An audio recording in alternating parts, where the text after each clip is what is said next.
the most significant hunting rifle ban in the history of Canada is what's trying to be done here in the most underhanded way, Mr. Chair. If the Liberals had any integrity, they would have brought this forward in the original bill.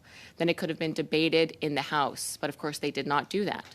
Then it could have been expert testimony brought forward during the witness testimony phase of this, but they did not do that.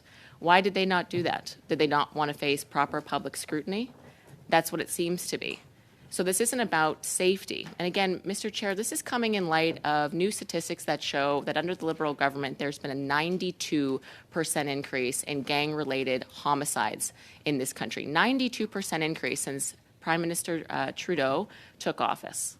Also a 32% increase in violent crime, which equates to 124,000 more violent crimes last year than in 2015. That's things like rapes, assaults, stabbings, shootings.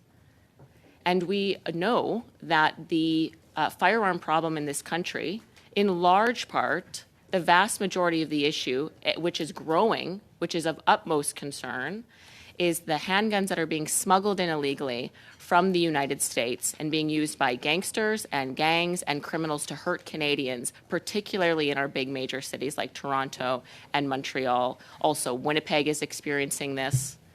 So we have a real legitimate issue on our hands. We also know that there are 3D printing guns. We can't talk about it, but we know that in the debate in the days to come, there are various amendments that may address that, and we can have that debate when it happens. Unfortunately, we couldn't have that debate in the House. But I think the problem is we are seeing a government who's brought successive soft-on-crime policies. We can talk about bail reform from 2017 that contributed to the revolving door of criminals in and out of jail.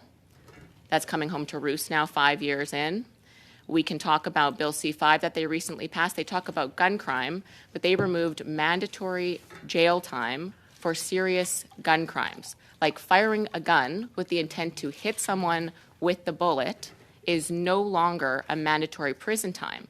So they have no integrity when they come here and talk about wanting to keep Canadians safe from gun violence, when they are now allowing under Bill C-5 people who try to shoot other people. They may not have to go to jail. They could serve house arrest from the comforts of their homes. So it's very frustrating to be from a hunting community, a hunting background, and to care legitimately about solving the issue of violent crime involving illegally possessed firearms in this country, and to hear Liberals attacking hunters.